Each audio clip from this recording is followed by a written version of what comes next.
Kemandirian industri militer Indonesia, menuju pertahanan yang tangguh dan mandiri. Indonesia, sebagai negara kepulauan terbesar di dunia dengan posisi strategis di kawasan Indo-Pasifik, menghadapi tantangan keamanan yang kompleks. Guna menghadapi dinamika ancaman tersebut, pembangunan kekuatan pertahanan yang tangguh menjadi kebutuhan mutlak. Salah satu pilar utama dalam membangun kekuatan pertahanan yang kokoh adalah kemandirian industri pertahanan atau industri militer nasional. Latar belakang dan urgensi. Ketergantungan Indonesia terhadap alutsista, alat utama sistem senjata, impor selama bertahun-tahun telah menjadi sorotan. Selain memakan biaya besar, ketergantungan ini juga berisiko terhadap kedaulatan nasional, terutama jika terjadi embargo atau ketegangan politik internasional. Kasus embargo militer oleh Amerika Serikat pada awal 2000-an menjadi pelajaran penting tentang pentingnya memiliki industri pertahanan mandiri. Kemandirian industri militer bukan hanya soal produksi senjata, tetapi juga mencakup kemampuan riset, pengembangan, produksi, pemeliharaan, dan modernisasi alutsista secara nasional. Hal ini juga berdampak pada penguatan ekonomi nasional melalui penciptaan lapangan kerja dan transfer teknologi. Pilar-pilar utama industri militer Indonesia.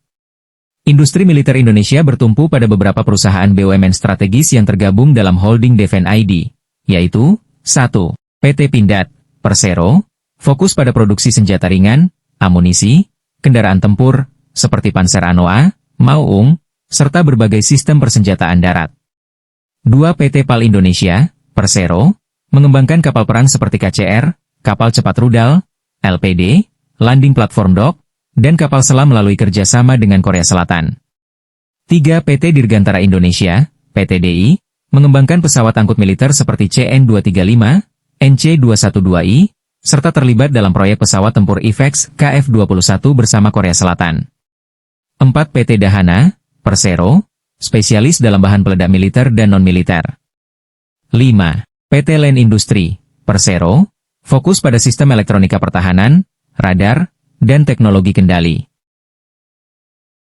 Kemajuan dan capaian. Dalam satu dekade terakhir, Indonesia menunjukkan kemajuan signifikan dalam pengembangan alutsista. Produksi Panzer Anoa, Rantis Maung, kapal KCR-60M, hingga pembuatan kapal selam KRI Alugoro 405 secara lokal adalah contoh nyata peningkatan kapabilitas nasional. Indonesia juga aktif dalam ekspor alutsista ke negara sahabat, seperti penjualan Panzer ke Filipina dan Senegal. Dalam bidang kedirgantaraan, PTDI telah mengekspor pesawat CN-235 ke berbagai negara seperti Senegal, Pakistan, dan Korea Selatan. Program kerja sama pesawat tempur generasi 4, 5 IFEX, KF-21 juga menempatkan Indonesia dalam posisi penting dalam konsorsium teknologi militer global. Tantangan. Meski banyak kemajuan, sejumlah tantangan masih menghambat kemandirian penuh. Beberapa di antaranya adalah ketergantungan pada komponen impor dan teknologi asing. Kurangnya investasi riset dan pengembangan, R&D. Proses birokrasi yang lamban dalam pengadaan alutsista. Minimnya sinergi antara lembaga penelitian, TNI, dan industri. Upaya strategis ke depan. Pemerintah telah menetapkan arah strategis menuju kemandirian industri pertahanan melalui Undang-Undang Nomor 16 Tahun 2012 tentang Industri Pertahanan. Beberapa langkah penting yang tengah dan akan terus dilakukan adalah meningkatkan anggaran untuk R&D dan inovasi teknologi. Mendorong kemitraan strategis dengan negara-negara sahabat untuk transfer teknologi. Mengoptimalkan peran BUMN industri pertahanan dalam proyek alutsista nasional.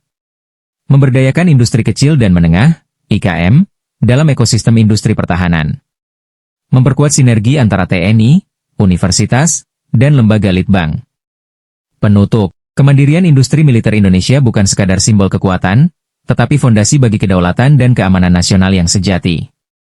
Dengan visi yang jelas, investasi berkelanjutan, dan kerja sama lintas sektor, Indonesia memiliki potensi besar menjadi negara dengan industri pertahanan yang kuat, modern, dan mandiri di kawasan Asia Tenggara.